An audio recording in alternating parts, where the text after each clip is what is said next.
Okay, I think we're live. What is going on, Chi Chi fams? Hey there, Chi Chi fam.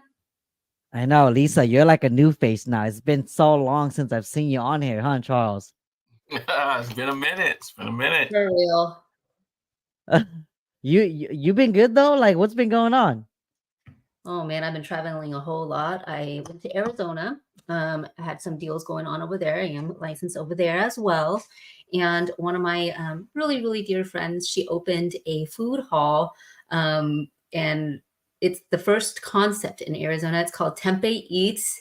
It's basically kind of like when you go in, you know how like when you guys go in a mall and you have pizza and you have burgers and you have things like that, right? So Mhm. this one has like a beer tap, it has kind of like a sports bar theme type of thing, and all sorts of food. And instead of going to each one and paying separately, you just get a card and then you pay for all of it whenever you're done. So it's really, really awesome. Huh. Yeah. Is this Mary? No, this is Mary's sister, Teresa. Oh, Yeah. she lives in There's so Arizona? well, she moved to Arizona. Mary's sister moved to Arizona a long, long, long time ago. And honestly, the weather is great. Besides that 3 months, that's 110 degrees. The weather is pretty darn awesome. It's not crowded at all. The freeways are nice and beautifully wide. And it's a great place. You make it seem like California freeways are super narrow and small. Yeah. In comparison, In comparison, oh my gosh, I had so much, I felt like I had so much like freeway room. I was like, whoa, Yeah, yeah, look at like me. so much, right? So much room. So much room. Like you could fit two cars in one lane or something kind of thing. Yeah, yeah, yeah. I Well, love that's that. It was cool. just So you yeah. so you were over there for how long? A few weeks? 12 days. There was a lot of work to be done. It was just so amazing to see this startup just ground up and everything like that. And I have a whole new respect for restaurant owners. My goodness. It's just the inspection. You think it's hard for us on the residential side. My goodness, all of that inspection, health inspection, fire inspection, For business, all of that. restaurants. Yeah, yeah. It was 4 years in the making, you guys. Yeah. What's up, Manny?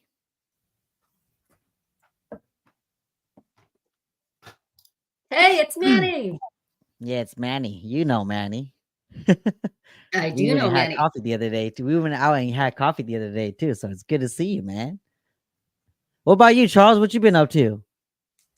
man, it's been busy. I've been doing home inspections like crazy all week. It's been a lot. I think it's starting to heat up, y'all. I think it's starting to heat It up. is. It is. People's been reaching out a lot. The market is getting busy again. I think buyers are getting a head start on spring, because when spring comes around, sellers are going to be putting homes on the market and it's going to get crazy. So I'm already feeling it. Um, Absolutely. I've already gotten so many people and I've already done pre-qualifications for step ups who are considering selling their homes to get a bigger home. yeah. So what everybody's definitely feeling it. Multiple bids are coming in again. The past Mhm. several offers that I wrote for some of my clients have been over like 5+ offers, all over asking, things like that. So it's picky back up, everyone. So be prepared. If you guys are looking to buy a home this year, be prepared. All right. The market is not Mhm. definitely not slowing down right now. And we have some data to go over with you guys. But again, if you guys have any questions or comments for us, just put them in the live chat below, and then we will answer them accordingly. Anything at all. It doesn't even need to be about today's topic. It could be anything at all. But we are gonna talk about the market update, go over data like always.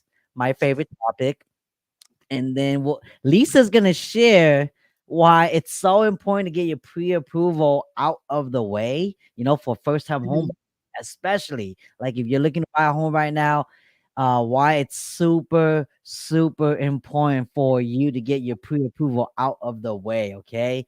So Lisa's gonna talk about that. We're also gonna talk about other things too, if we could get to it. What's going on, Chris? Why did my insurance go up? For reals, man. Insurance. It's crazy. But so those are going to be the topics today. And if we have more time, we're going to be bringing on more stuff to talk about. All right. But let me just do my quick market update. Let me share my screen. Hey, there we go. You got Lisa, Charles? Mm-hmm. All right, look at this. Inventory just going down, huh? What a shocker, Chia. I know. It's that time. It is that time. So hopefully it goes up soon, so that way buyers have more to choose from. Yeah. So it's down inventory, from last week, like almost 1%. New listings are also down 0.5%. Sold homes are down almost 3%. Pending homes are up 5.7% from last week. All right. Now, from last month, inventory is down 10%. New listings are down 22%. Sold homes are down 5%. Pending homes are up 98%. Okay.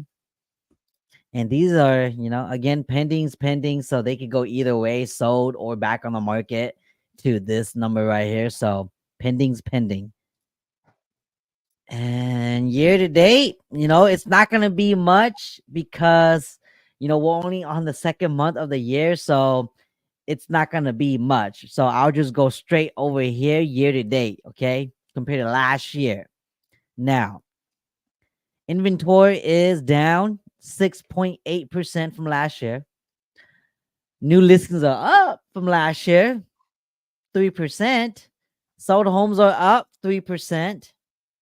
Pending homes are also up 8%. See, so it's crazy. We're looking at all these down for this year, but comparing it to last year, it's actually better than last year.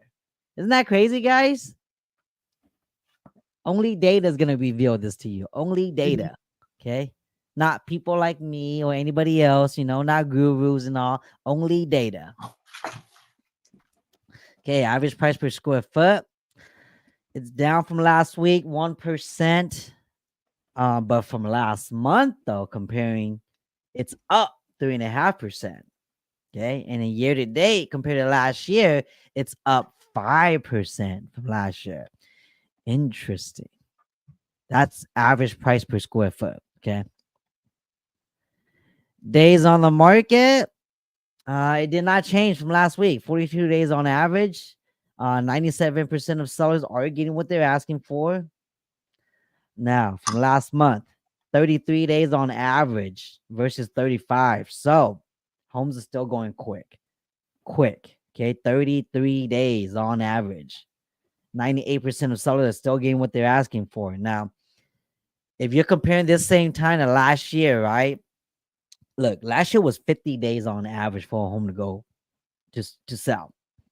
This year's 38. So despite everything, it's quicker this year than it is last year.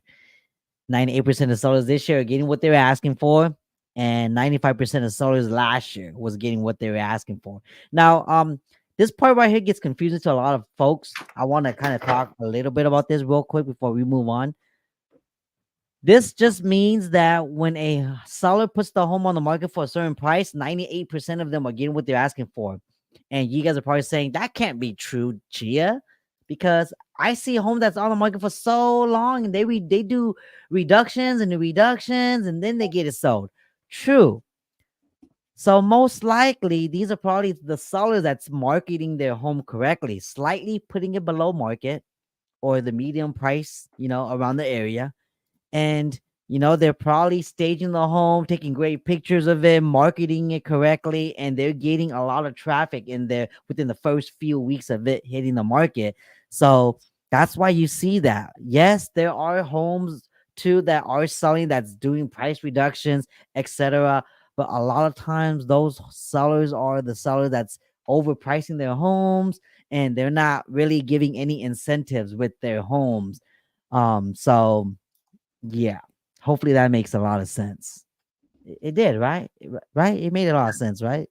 It totally made a lot of sense too. I mean, I have a client right now that's listing their property, and because it's owned by four people and everything like that, they couldn't really agree to a price. And one of them wanted to really list it super high because it's a really profitable Airbnb. And that's the problem too. It's like just because you're able to Airbnb it really well because of the area doesn't mean somebody Doesn't else mean wants to come nothing. over and take over, right? So that house Mhm. actually had to be reduced 3 times in the last month already.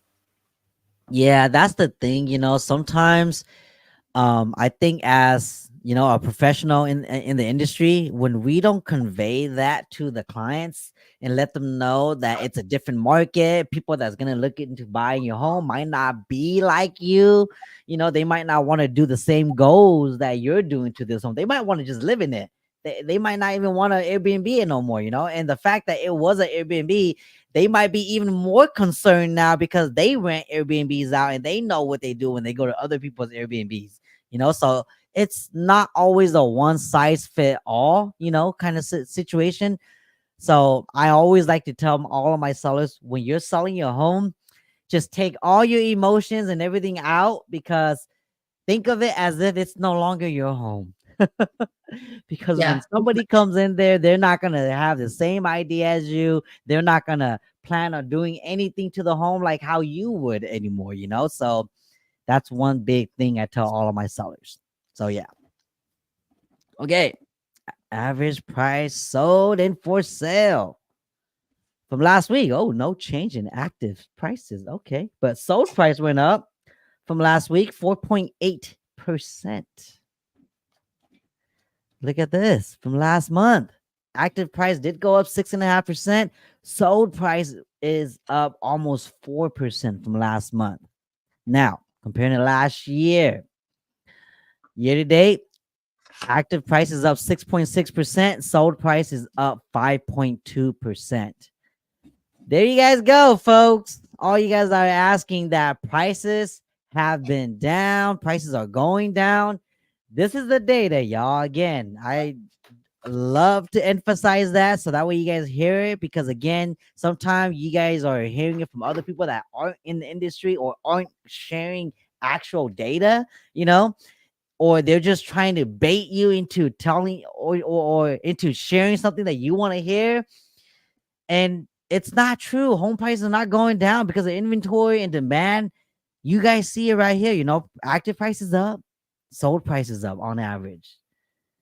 Okay. And I feel like if interest rate do end up going down, you guys heard me say this a few weeks ago, it's gonna make prices even go up even more. Okay. So I think for the people that know this, they're jumping ahead of the curve before spring comes, because that's gonna get even crazier. All right, let's go over to the month's worth of inventory.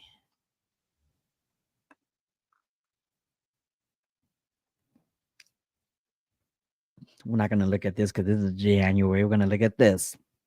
So no change. 1.7 months worth of inventory, still very, very low. It might feel like a lot, but it's not. Okay. It's going to go by quick because of the demand that's going on right now from buyers. Okay. Because we're getting a lot of investors coming back in the market, if you guys don't notice. Okay. People are buying cash offers again. I've been seeing that. Have you been seeing that, Lisa? Cash Well, offers? I wouldn't know. If they're going to That's get true. cash, they don't need a Yeah, loan they're from not me. going to be calling you for a loan. I know. My bad. Yeah. But year to date from last year comparing to this year, months of worth of inventory is lower too. Like 1.5 versus last year was 1.8 on average. Okay. Again, it's still a seller's market. Anything under 3 months worth of inventory is considered seller's market. It's not gonna get any steady for buyers until we get more inventory. Okay, until this thing jumps and it's steady jumped, like not 3 months, 1 week, and then a month back down the next week. It needs to be like consistently month after month. I say for like 3 months straight of like over 3 months worth of inventory, in order for the market to start noticing a big shift for buyers. Okay. And then normally when that happens and you start noticing that shift, prices will normally come down. Okay. And I want you guys to remember me saying this. When I say come down, I'm not saying market crash. Okay. People hear other people say come down and they just automatically assume, oh yeah, the market's gonna be crashing soon. I'm gonna wait. That's not what they're saying. They're saying that prices will eventually come down when the market stabilizes because there's a lot of inventory now and not a lot of demand. But it's not gonna come down like crazy like that. It's gonna come down probably in increments of like maybe 5,000 here, 6,000 there, 7,000 there, 10,000 there. It's not gonna be like 100K, 50K like how we saw during that big crazy 0807 times. Did I say that right, Lisa? Would that be accurate? Sure. Yeah. I mean, we are in the market for that. But again, we're gonna be sharing that with you guys when that time comes, and you guys start noticing me saying, "Man, y'all, we got over 3 months worth of inventory, and it's been consistently being 3 months. Get ready for a shift." I'm gonna share it with all of you guys. I'm not gonna hold back and be like, "Oh, never mind, it's still a seller's market, even though it says 3 months for over 3 months now." I'm not gonna say that. I'm gonna say, "Oh shoot, I feel it." Because we are going to feel it. We're in the field all the time. So it's going to eventually happen. It's just a matter of when. So you guys want to make a projection? I'm projecting, I'm projecting after elections, it might start stabilizing again, but not right away though. Okay. Again, I need to put this in parentheses here. It's not going to happen right away, but it will eventually start that phase like after elections. That's what I feel. It's about due. It's about due. It's weird because like It's we're way still seeing overdue.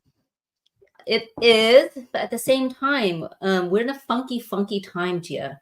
More and more people are a lot more educated in home ownership and the building wealth that way, right? That's Hmm. the biggest thing that people are talking about. And you still have to live in a home. So when you crunch the numbers, 8 out of 10 times, it's more favorable for you to be a homeowner. So now more and more people know that. If the more and more people know that, the supply and demand portion, the supply will also it will continue to be less than the demand. Does that make sense? And Yeah. until that shifts, that's not going to change. If it's going to change at any time, I do think that after election, maybe that time, just because politics change and everything like that. And now, people from the Bay Area are moving over to here, right, to Sacramento. So Yeah. what's the difference if they move to Las Vegas, which actually a lot of my clients move to Henderson and the outskirts of the Strip and whatnot. And that's the reason why I got my license elsewhere too. Absolutely in Arizona. I just came back. I told you guys, it's nice out there. You get 3 months of really, really hot weather, but you get way more bang for your buck. Bay Area is coming over to us thinking Yeah. they get way more bang for their buck, right? So there's a possibility there's going to be more of an exit out of California. I do see that as a huge possibility because the cost of living is getting more and more rough for many people here. Yeah. No, I see that. GNL says, "What's up, man?" He says, "Is the percentage going up or is dropping?" He's probably talking about mortgage rates. Well, Yeah. I was just about to pull this up. Okay, so mortgage Yep. rates. Here is the mortgage rates for today. If you guys look right here, it's at 6.97 right now for conventional. FHA is at 6.23. Jumbo lows at 7.3%. You don't need to worry about the 7.3% if you're not utilizing a jumbo loan. What is a jumbo loan? Jumbo loan is anything that exceeds the loan limit, which is what? 700 and 766,500 for Sacramento County. 700, yeah, $760,000. Okay, what Lisa just said. If you are not buying anything in that price range, then you don't have to worry about jumbo rates at 7.3.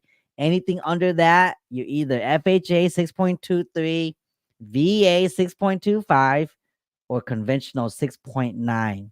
All right, 15 years 6.3. Look, that's crazy. FHA 30 years better than the 15-year. Crazy. ARM is 6.56. I'm getting people asking me about ARM too.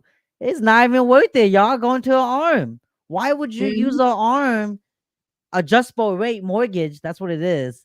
Why would you want to use this if it's at 6.5%? I mean, So I'm here's the pretty thing, sure there's Aditya.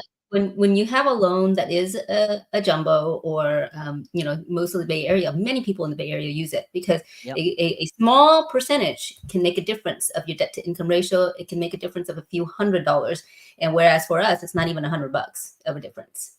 Most of the time. Mm-hmm. Yeah. So there you go, man. There's the rates. It's come down from a few months ago, because a few months ago we were like prospecting 8%. Okay, we're like in the mid sevens. Now at least we're under 7, ish. We're in the high 6, mid 6, around there, depending on what you go with. So yeah, this is a mortgagedaysnewly.com site. Anybody can check this out. This is what me and Lisa, everybody else uses, because it's pretty accurate, But of course, one thing I would like to say, it doesn't really matter what the rates right here say, because until you lock in your rate, it could be whatever you see right now on this screen. Okay, it's not going to be like this when you are planning on locking it. And you can't lock in your rate till you're in contract with a home that you submitted an offer with your agent and it got accepted. So again, this is something you need to strategize and talk to your lender about, okay? Before you get excited over this and say, hey, Chia was talking about 6.23%. Why are you telling me it's at 8% right now? I'm just exaggerating, okay? So I I don't want mean, you guys to thought. yeah, I mean, hey, guys, when you see these, it doesn't take an accountability of your credit, because the way that your interest Yeah. rate is going to be is based on your credit, how much you're going to be putting down as well, and what's your debt to income ratio. Okay, so all of that plays a factor. This is again just the average. It takes into account that you have 780 credit score, that you're putting about 25% down, and so on and so forth. So once you solidify that, definitely, it's going to fluctuate. It's pretty much like the stock market. Sometimes it changes 2-3 times a day, and there's a certain amount of time that you have to lock it in and whatnot. I would say if you are purchasing a home right now, do not gamble. Lock in when you can. You never know what's going to change. The job markets affect the interest rate. Inflation obviously affects that, right? The economy, every little bit, every movement out there in the stock market affects the mortgage rates. So the Fed already announced at the end of last year that they're going to decrease the interest rate, right? How many times have we done this? How many weeks have we done this since the beginning of the year, where it doesn't really look like it's going that route? In the beginning of the year, we're looking at 6.5%. We're looking at 6.97 right now. So technically, it kind of went up already, right? But it's been fluctuating from probably 6.25% to 7%. 2 days ago, it was actually 7.25. You guys, okay? So Mm-hmm. lock wherever you can, okay? And don't worry about the rate so much. If it does go down and you already got that house, you can always refinance. However, what do we always say?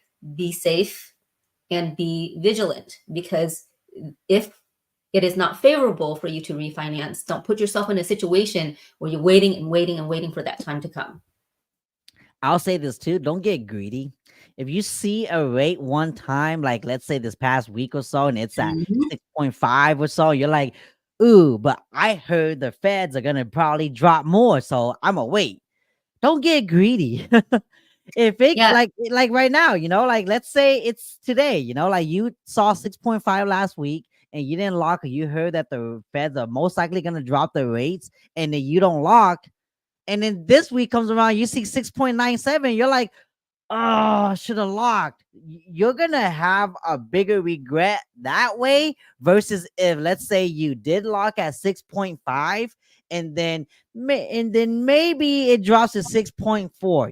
Like it's not that big of a difference to where you're gonna notice it tremendously on your payment, but the regret won't hurt as much. 6.4 versus 6.5, or 6.5 versus 6.97. Like again, I'm not gonna make that decision for you, but just from experience, okay? yep. Sometimes when you gamble, most of the time people lose, y'all. That's why I don't gamble. That's why I Another thing never is step too, foot. yeah, especially if you're on the cusp of qualification, okay? Don't gamble if you're on the cusp. If you have a little bit of wiggle room and you know what, 50, $100 is not going to make that much of a difference for me. I really, really want to just wait. Okay, then then maybe do that. I still don't recommend that, not in this market. Okay, it's too volatile for that. But if you're really on the cusp, you really don't want to miss out on a house just because you didn't solidify that interest rate. Yeah. He says, what make Bay Area people buy a house in Sacramento and then commute back to the Bay Area? Is pay rate different? Pay rate in Bay Area is a lot different than here. And sometimes they don't just buy it so that they could commute back and forth. Some do, because it is more affordable here than it is there. But most buy it to hedge. Okay. Most buy it to hedge inflation, because as inflation's going up, they have this real estate that's an asset that's not, so it's better to hedge in real estate than it is to just have the money sitting in the bank earning nothing. So that's what a lot of these investors are doing from the Bay, or sometimes they're buying it to just rent it out right away. And even though it's not making much money of a cash flow, or if it just breaks even, they don't care because it's a tax write-off anyways. Correct. Some people need that expense at the year end when they do their taxes for their businesses or income, because they're paying Uncle Sam anyways. So why not just, put my money into asset and let it, break even to where it's going to benefit me in the long term anyways. So that's what most investors are doing right now in this market. They're just trying to get assets as much as possible because they don't want to hold onto cash, because cash is just going to give them a lot of increased tax, and they don't want that. Yeah, absolutely. I mean, besides that, now that electric cars are more prevalent and things like that too, the commute is not as bad as it used to be. I'm sorry, the drive is not as bad. The commute is bad, but the drive is not as bad. Okay, the gas is not as bad and everything when you're going electric. And realistically, there's a lot of companies, post COVID, that only require them to commute twice a week, maybe 3 times a week. The rest of the time they get to stay here. I have several clients. Yes, some are permanent work from home. Correct. And the difference between in 2008 till now is that there was a lot of Bay Area people, including myself. Okay, I moved here in 2005. Same thing. Okay, that had to move back. Engineers and people who were in the tech industry who thought that they could hack it. No, the drive was tremendously difficult if you had to do that every single day. But now with the economy being the way that it is, even if they did do it every single day, some of them really do suck it up and do it, just because it is just such a huge difference in cost of living that they'll do that for their families. If you're skidding by in the Bay Area and you're able to have a decent home here, and your kids get to go to a good school, and a parent gets to stay home and take care of their kids, yeah, they're going to do that. So that is why Bay Area people are buying in Sacramento. Hopefully that helps. All right, Lisa, why don't you share? Because I think this is a perfect segue into that too, about why it's important if you're in the market right now to get pre-approved, because you're not just competing against locals now. You're competing against people from the Bay Area.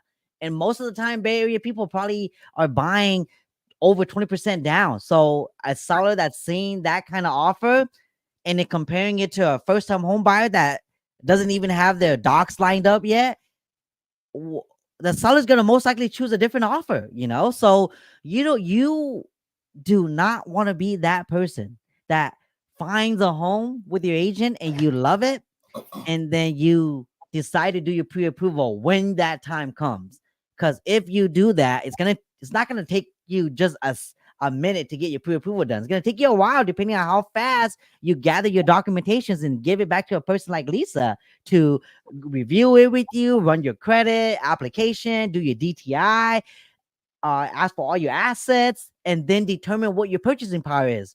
What if you see that home at an open house and you fell in love with it, you and your family, and then you go back to a person like Lisa and do your pre-approval, and you found out you're not approved for that amount, or vice versa? Let's say you got pre-approved after you saw a home and you found out you were pre-approved and it was well within your budget to see a home that was way higher in purchasing price than that one. Now you have more options. So it's good to know. It's good to know these things in advance before you go out there and window shop, because you never know. You might want to pull the trigger and you might just end up shooting yourself in the foot. So Yeah. that's just I me mean, sharing a little bit about the importance of it, but Lisa's going to talk more about it.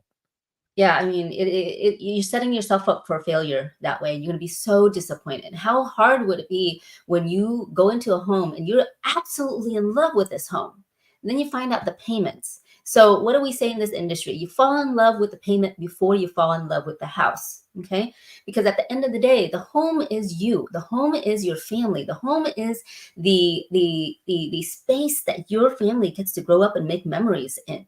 So, whatever the house is, if that finance, which is the number one reason why people get divorced in the first place, if you're not able to create peace in that house is not going to be your home, right? Even You're though going to have when you remorse. purchase a home, it shouldn't be an emotional purchase, but when you live in a home, it's going to be emotional. There's going to be a whole bunch of memories, a whole bunch of things that's going to happen and whatnot. So really the pre-approval is not just so that you can get your ducks lined up and ready to purchase a house, but it's getting you emotionally, mentally ready and spiritually ready for many of us too, to be super prepared about that, right? And then that way you won't be so Yep. disappointed, because once you fall in love with that $800,000 house, and then you find out that your budget really is only $500,000, which is not a bad start. To get a $500,000 in Sacramento, it's not a bad start, but it's going to be super different than the $800,000, because the $800,000 home is going to look like a McMansion in compared to the $500,000 shack, right? So it's all about expectations, and it's all about just setting yourself up to understand that, hey, the whole reason why you're getting into home ownership in the first place isn't so that you can keep up with the Joneses. It's so that you can get your foot in the door. Yep. Right? One of the other reasons why as well is most sellers, okay, 9 out of 10 sellers who are selling their home are also buyers. So they want to make sure that, hey, if this person has already lined up their ducks before they even got into the property, the chances of this character, the character of this person buying their home, going to do everything that they do in order to buy this house in time, that basically tells them, it's like, okay, this person's got everything lined up. I got to buy my house. I got to make sure that I get all this squared away and everything like that on my own self. So I want the person buying my home to be just as prepared as me. Okay. So when you're negotiating, okay, when you're prepared, it's not just, okay, let me go call an online lender. Let me crunch some numbers online myself. Okay. And get myself ready. No, it's not about that, guys. You have to get yourself in a situation where you know your numbers, you know your options, you have a plan A, B, and possibly even C with the options, which I'll reiterate this again. As a licensed loan officer, we have to give, by law, our license says we have to give you multiple options so that you are best educated on what's best for you. If you go online, they're going to pump in whatever you enter in. They're not going to give you strategies. They're not going to give you, okay, if you did it this way, you put a little bit more down, if you buy off the mortgage insurance or something like that, it might give you a little bit more buying power. And each person, like your fingerprints, has a different DNA when it comes to getting the best loan. And when I say the best loan, it's the best loan that's strategic for you, not just for today, but 5 years down the line and 10 years down the line and things like that. Right now, what I'm coaching my clients is go ahead and see if buying down the interest rate makes sense for you. So if you're buying down the interest rates, and it takes less than 3 years to make up that interest rate, because guys, when you refinance, it's going to cost you those closing costs again, not as much as when you purchase, but about 75% of the same amount that you would buy getting a home loan. Okay. So when you're doing all of that stuff, and you know that if I price it out for you, or if your loan officer prices out for you, and you already have what it could cost you for the refinance, why not buy down the rate now? And if the rates fall, hey guys, you already solidified yourself with that rate, so you're good. You're good to go, and you can sit a lot longer and not have to refinance. If you purchase a house and you got yourself a really good interest rate and you never have to refinance again, that's actually really ideal. Okay. When you're negotiating, the average closing cost is about 2 to 3%. Okay.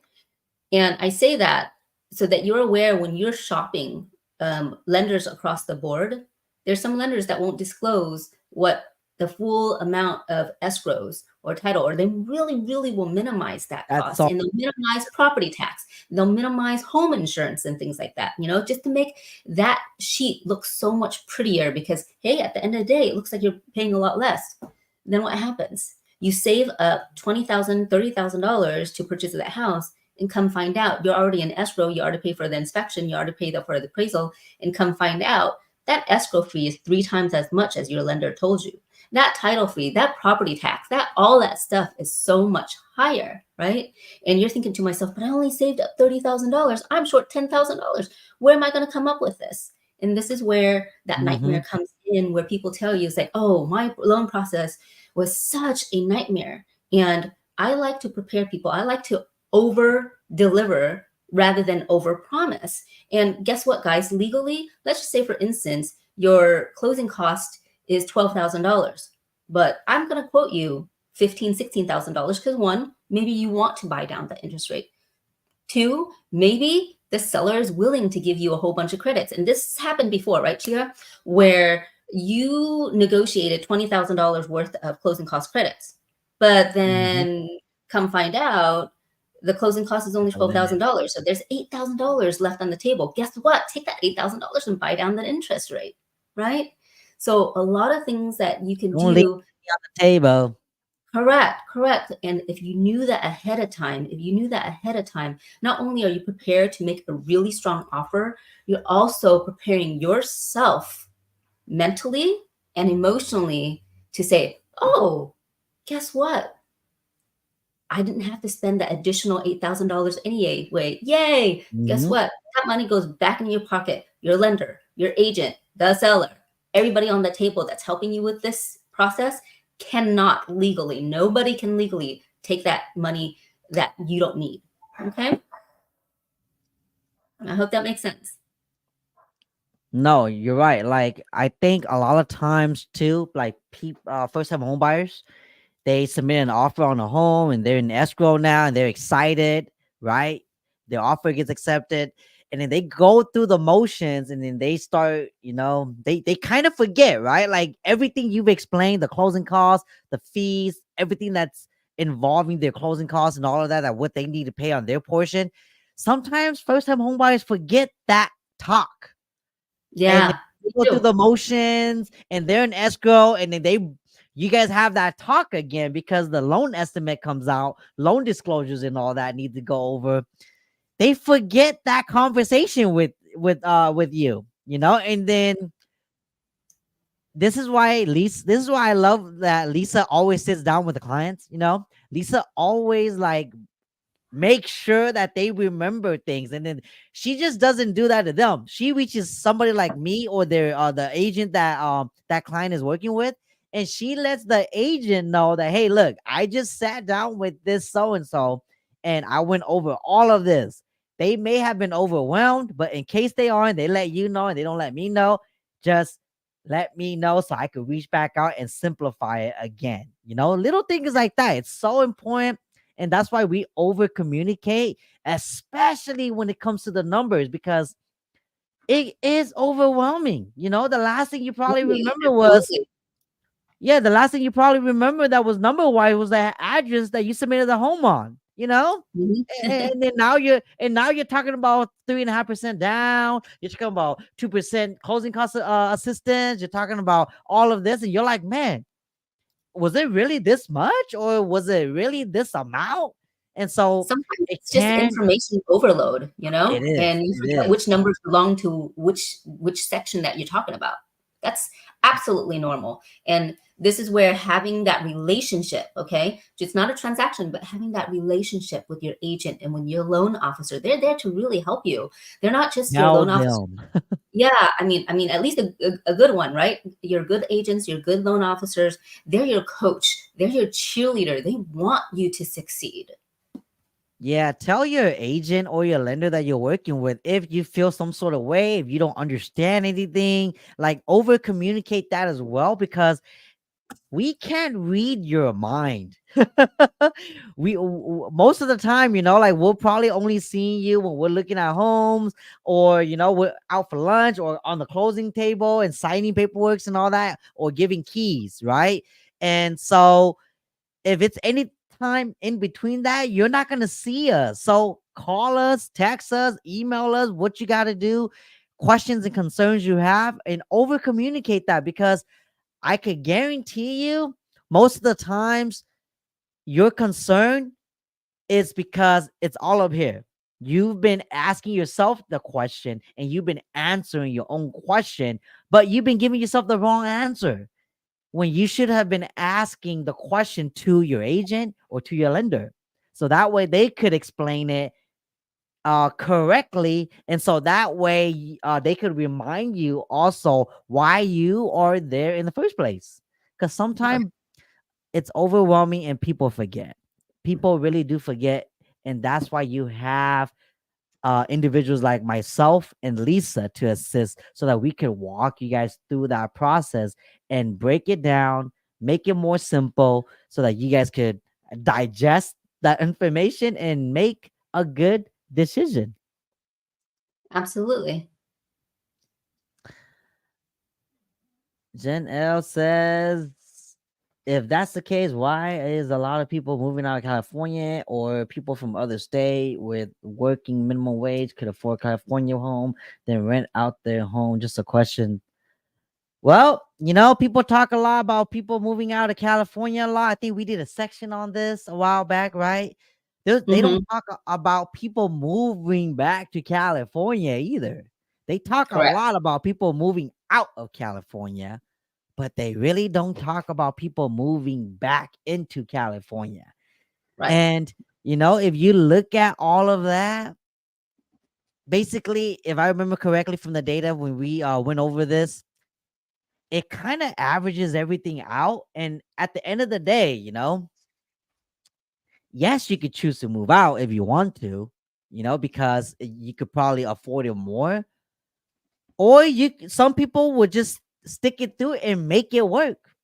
Yes, California is super expensive to live at right now. Like the other day, I made a comment on one of the agents from a different group, and they're like in Minnesota or so, and they had like a 4-bedroom, 2,000 square foot home for like 300K. I'm like, oh my God, something like that here would be like almost 600K. And she's like, yeah, that's insane. And I was like, yeah, that's insane. So, like, but some people do make it work though. Yes, it's expensive. So, what does that mean? Maybe you might have to, like, if it doesn't work now and the cost of living is going up, but you don't want to move out because California has all seasons, then maybe you might have to make it work by having another job, or getting a promotion, or starting your own business some type of way, or doing what a lot of people used to do a few years ago, co-applying a mortgage with a family member or a friend. So, like, people are getting creative right now, like that's why right now Airbnb is crazy. People are buying a home and then they're turning like a shed into like an Airbnb to make a little bit of money to pay their mortgage. They're buying a home and then they're renting each room out. People are getting creative right now, so anybody could make it work, but it's gonna involve you getting down and dirty and working hard. So Absolutely. yeah. I mean, there's more 1,001 ways to skin a cat. There's 1,001 ways to do real estate, right? You Mm-hmm. really, really wanted that success. Again, many people, especially in the Bay Area, have rented out their rooms. They make it into like a junior suite instead, and it's crazy because in Sacramento, you're so used to the homes. I would say homes that are like at least 2,000 square feet is pretty normal in all of Sacramento, right? Mm-hmm. In the Bay Area, or I mean, I would say any home that's over 2,000 square feet is considered big in Sacramento. Would you say, Tia? Yeah, Right? It's considered pretty it's fairly big. sizable. Yeah, very sizable. Average would be about 1,500 square feet, right?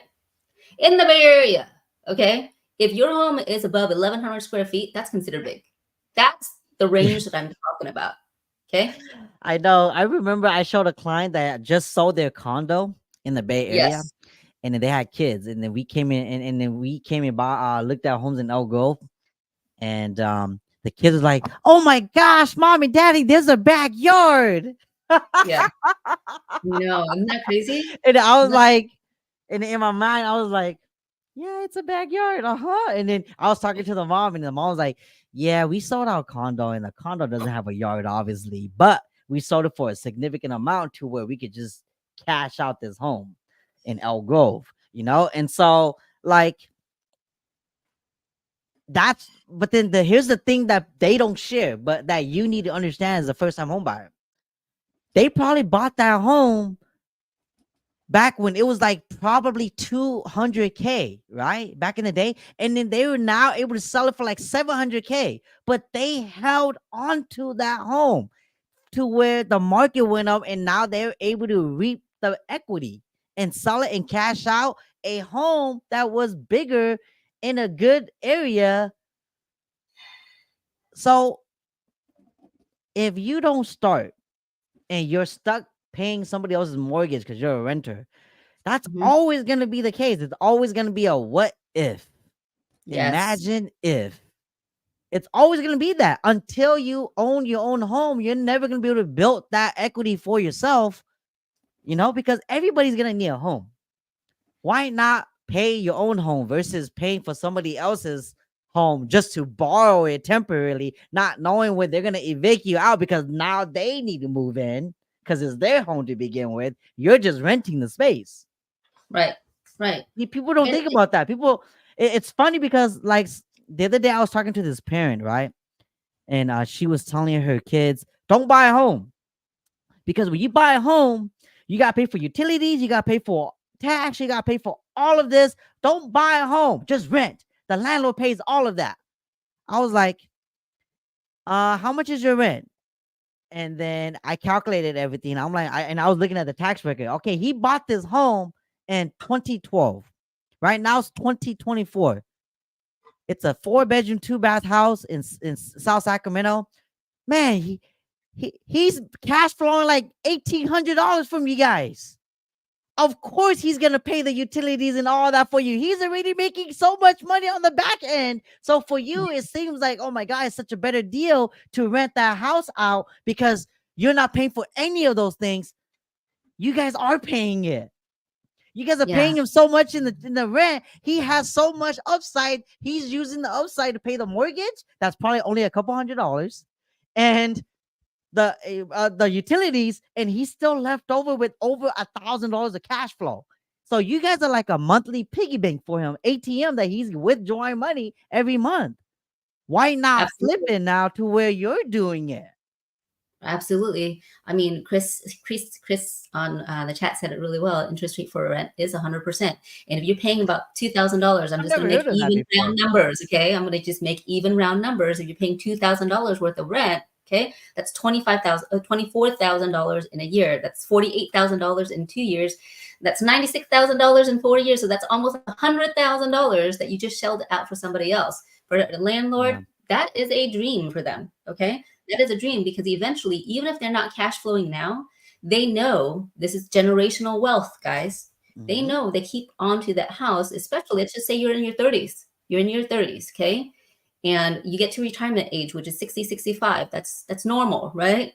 You no longer have a mortgage and now you're just cash flowing on that. You're making all that money. And in 30 years, what you pay $2,000 now, you're going to be paying maybe even $4,000 at that time. So it's a great retirement plan. More and more people are knowing this and going back to that supply and demand Mhm. because more and more people are knowing this. Okay.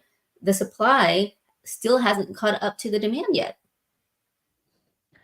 What do you guys notice about home prices and minimum wage, tax, inflation? It generally goes up, right? So what people are saying today about a mortgage being or rent being like over $2,000, in 10 years they're gonna complain about why is it $3,000, and in 10 years from there they're gonna complain why it's $4,000. everything's gonna generally go up. But imagine if you own that home today when it was only $2,000 to $3,000 a month, and it's Yeah, fixed, and it's right. fixed for 30 years. The thing is, people get Time- super fixated. People get super fixated. It's like, man, well, I mean, that house used to be 300,000, now it's 600. I don't want to buy it anymore. 2 years later, down that same house is now 700, 800, and, 900. and that's Look, always the case. And that's always the case, right? We yep, always yep. hear buyers come back and call us a year later, 6 months later, or 2 years later, and they're like, Chia, Lisa, I should have bought. I should have bought when I first met Mhm. you. Man, is rates ever gonna get back to 2.8%? I don't Yeah, know. Like how many calls do we get about that, Lisa? I missed the boat. guys, Prices are so high, but right now I feel it's even higher. Like for real. I mean, if you're willing to pay 20 to 30% on a credit card, 6, 7, 8, 9, 10% on a mortgage, okay, don't you can forget get the that. iPhone that they're making Yeah, payments plan on too exactly, from T-Mobile and exactly, Verizon. exactly. If you're willing to They do didn't that, catch. think They don't about even that. own that phone. T-Mobile owns it. They're making payments on it. The moment they Yeah. stop making payment, their phone is dead. So it's all about priorities. It's all about your values. And going back to people, why are people moving back to California? There's a reason why, because the opportunities are also much, much higher. Yes, there have been people. I've actually had a client move to the East Coast because she bought a McMansion for $250,000, sold her house over here for 500,000 about 5 years ago. Miserable because she's like, I am done shoveling snow. Mm-hmm. You know what's funny is because I once asked this question to my husband. I was like, that's so crazy. You watch these movies and everything like that, right? And the people in the East Coast, why don't they just park their car in the garage, right? Like us, we have here in the California. Guess what, guys? A lot of houses in the East Coast don't have a garage because they're so old that back in the days, people didn't build garage there, right? So you're shoveling Mm-hmm. all that stuff. We discover that as They have soon carports. as we move. And the reason why California is desirable because we have great weather in comparison to many places. Many places. And Sacramento is a hub for that. The worst we've gotten was a flood from last year, right? And it Yeah. was an unfortunate Mm-hmm. situation, but it's still much, much more minimal than many of the floods that's happened. Hurricane Katrina, all other stuff. We did not have to worry about that. Our earthquakes, yes, we have them, but are very minimal in comparison to Southern California, in comparison to San Francisco, in comparison to many places in the Bay Area. So when you're looking at just, the environmental aspect of it, Sacramento is very super ideal. The worst thing that's happened to Sacramento, because we are the city of trees, is allergies. And guess what? Go get your allergy shots like me. 8 months and you're done. You'll never have to worry about allergies again. I need to go get that because I You am should. super sensitive when it comes to that. Yeah. You should. There's a long wait list, so do it. Janelle says my mother-in-law is paying $2,800 a month while the owner is living in Canada. Yeah, that's the norm. That person from Canada probably bought that home years ago. You could probably find out. Just look up the address on the tax assessor's website, find out when they bought it, and you could typically see and do the analytics of how much they bought it for, and then do an amortization on the payments. And then you'll be able to find out how much cash flow he's making on your mother-in-law. Right. It's Absolutely. public record, y'all. I've said this before too, but again, I'm going to reiterate that there's so many of you guys who just graduated from college. You're used to living in dorm life. You're used to living in an apartment where you're sharing with 4 to 6 people. Okay, if you guys get along, come back, buy another house. 3.5% down on a $500,000 house divided by the 4 or the 6 of you guys, right? And every time you guys get a piece of that pie, granted, it might be a little bit smaller. Okay, 25%. 10% is way better than 0%. And utilize that. My son just graduated from UC Davis last year, and that's what I'm telling him. Stay at home with mom. Okay, stay at home with mom, Save money, and yeah. then save your money and everything like that, and buy your multi-unit property and everything. Rent out the rest and everything like that. Utilize that 3.5% FHA loan and everything, and rent it out. And then in about a year or two, you can go ahead and move out for a little bit, but rent out the other rooms even in the unit that you are living in because you've already been used to that. One thing too, why you need to consider owning a home instead of renting is because of tax advantages of owning a home. Okay, Yes, let's just say you have a business. Okay, you could claim a certain square footage of your home on your tax that says that that square footage is strictly for business. absolutely. You know, Absolutely. you My can't whole do that entire if you're a remodel. renter. Yep, was a Yeah, tax bracket for me. yeah, you know, you could do that with your home. Why would you want to remodel your home that you just rented out?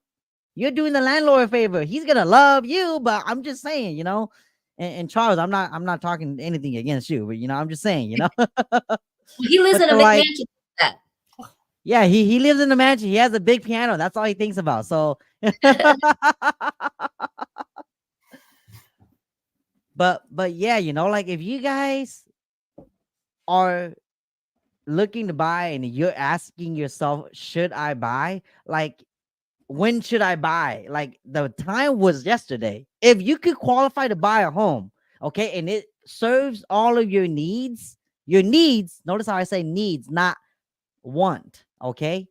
If it serves all your needs and you could qualify for the payment and you could afford the payment and you're good, just invest in it and use it. It might not be your dream home, but invest in it now so that way you don't have to keep moving every year. Because in case you have paranoia and the landlord kicks you out or whatever, at least you have security, right? And then from there, use it as a stepping stone. And when you have enough equity, sell it, upgrade, use the equity into down payment, as a big lump sum down payment towards your dream home. So that way your payments could still be somewhat in similar range. You know, hopefully by then rates will at least come down or normalize and things like that. But at least you own the home now. It's yours. You don't have to report to a property management every other week or do inspections every other month, you know? Yeah. Charles, man, you've been so I hear crickets coming from your piano, by the way. So like I'm just saying. I think the lid's about to slam closed. No, you know what's funny? That's actually kind of crazy. All those things that you just said. So, my sister's moving back in June, and she lives in Tennessee. So it's literally all that same stuff that you were saying. You know, she's tired of the constant tornado warnings, and then the snow and ice, and then the ridiculous humidity during the summer months, and all that stuff. They've had these crazy ice storms. I mean, the weather is so crazy over there. It's different, and all these different things. Like, it's so simple over here. I mean, there's a reason why this area is so sought after. I know a lot of people are leaving, and there's a lot of reasons to leave California. All the political stuff and all that. But there's also a Mhm. lot of good reasons to live here too. So yeah, you can definitely tell that when people leave, and then years later they come back for the same reasons, or just like, oh, this is crazy. I can't believe I left. The grass wasn't greener. Yeah, it is a case. Like me and Lisa just, helped a family out that went to Georgia. Mm-hmm. And they were Less so than a year. stoked when Came back. Yep. yeah, they just less than a year and they moved back because they couldn't do it because they fell in love with the home because it was super cheap compared to California. Nice For real. home, big home, and less than a year they had to sell it, break even, probably not even break even, and move back. They just wanted to move back. And when I was showing them a home, they were looking at homes like under 400K and they were comparing it to that home. And they're like, man, our home in Georgia is way bigger than this. It's like, but we get it. It's California. But they would not have wanted to go back to that home, even if they had a chance to, because they did not like it over there at all. And it wasn't worth it because they had to deal with flood. There was a basement of their home, and they had to deal with flood. They had to deal with the walls cracking. They had to deal with all of that snow. And again, you never know when you're gonna run into a deer too, where they were living. So insurance is super high over there for automotives. Did you guys know that? I used to live in Georgia too for like a minute before my, real estate days. And insurance is so much higher over there for your car because you could just drive at night and a deer just don't like you and come and get your car all totaled up and now insurance has to pay. So that happens a lot over there. So anyways, yeah. I'm trying to find the blog about the percentages of people moving out of California and people moving back in, and I can't find it for some reason. I think we have to have like an appraiser or something like that. Come. Give them a status report. I don't think that's made to the public. I tried to find that before too. I looked. I found it this one time. I just don't remember where it is. Man. Mm,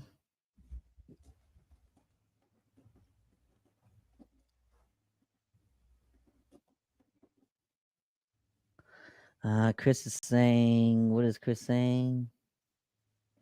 The state's population has fallen since 2019 peak of 39.5 million, though the annual loss has also slowed each year. Between 21 and 22, California lost a net of about 104,000 people. 104 people, 104,000, or 0.3% higher than the dip of 0.2 between 22 and 23. That is a lot of people. Oh, that's the site right there. Okay. Man, appreciate you, Chris.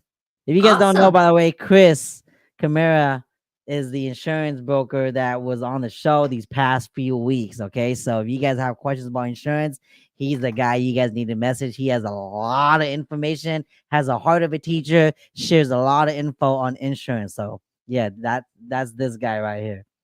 Thanks for sharing the data, bro. Appreciate it, man. As always. But yeah, I'm pretty sure the data is out there. If you guys are curious, it's just not me saying it or Lisa or Charles.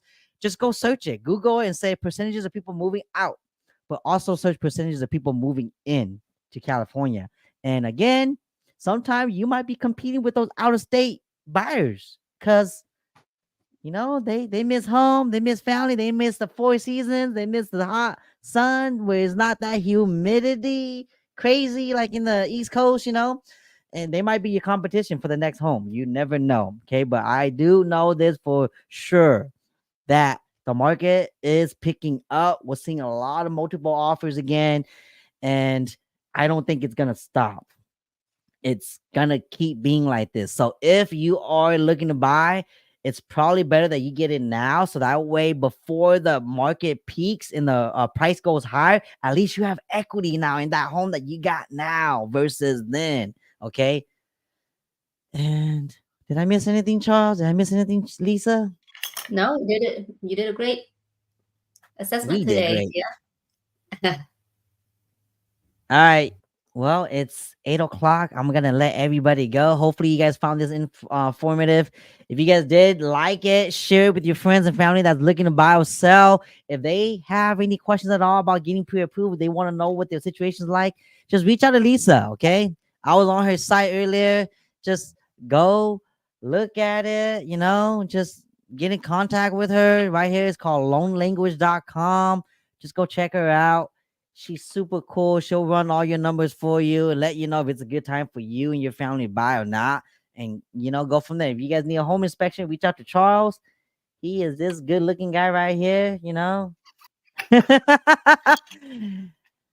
All right, but I'm gonna let everybody go. Good night. See you guys next time. All right, Chi Chi fans, peace out. Bye, TG fam.